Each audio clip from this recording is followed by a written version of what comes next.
Assalamu alaikum dear friends. From today's video we will start physics chapter number 3, second law of thermodynamics. First law of thermodynamics second chapter हम complete कर चुके हैं, जिसका link मैं आपको description में दे दूंगी। तो फर्स्ट लॉ ऑफ थर्मोडायनेमिक्स जो है वो बिल्कुल करेक्ट है, उसमें कुछ मिस्टेक नहीं है, लेकिन वो इनकम्प्लीट है कह सकते हैं। कि फर्स्ट लॉ ऑफ थर्मोडायनेमिक्स हमने क्या पढ़ा था कि हीट एनर्जी जो है वो ट्रांसफ़र होती है दूसरी फॉर्म्स के अंदर या मैकेनिकल वर्क के अंदर।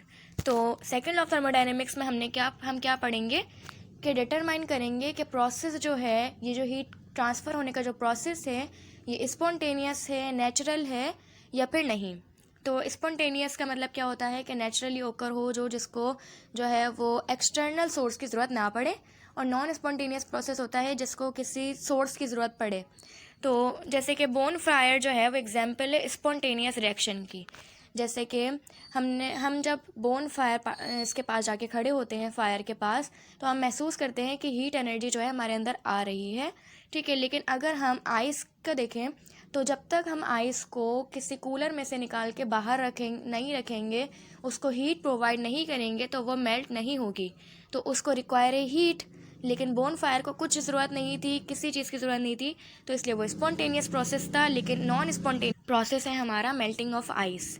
तो जो basically second law of thermodynamics है वो दो साइंटिस्ट ने दिया था, जो कि हैं लॉर्ड केल्विन एंड रोडोल्फ क्लॉजेस। तो केल्विन की स्टेटमेंट जो है वो कुछ इस तरीके से है कि heat energy can not completely convert into work.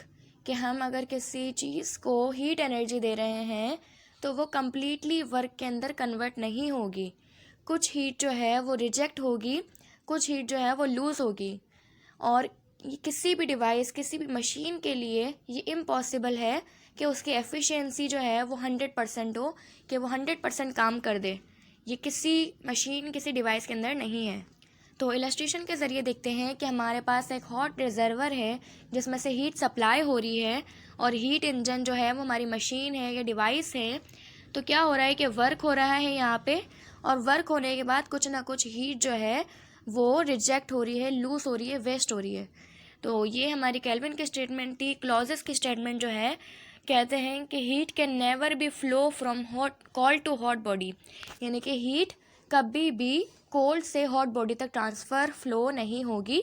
लेकिन अगर उसके अंदर से कुछ एनर्जी जो लॉस हो रही है, वेस्ट हो रही है, तब जाके, ठीक है। यानी कि कोई भी मशीन है जो हीट कन्वे करती है वो बगैर सप्लाई एनर्जी के काम नहीं करेगी, कन्वर्ट नहीं करेगी हीट को वर्क के अंदर। जैसे कि यहाँ पे हमारे पास इलस्ट्रेशन में क्या है कि हीट पंप यानी कि एक रेफ्रिजरेटर है, और यहाँ पे क्या हो रहा है कि लो टेम्परेचर यानी कि कोल्ड से ट्रांसफ़र हो रही है हीट पंप तक, और फिर वर्क हो रहा है, और हीट जो है वो हमारी हायर टेम्परेचर पे जा रही है, यानी कि कोल्ड बॉडी से हॉट बॉडी तक हीट ट्रांसफ़र हो रही है।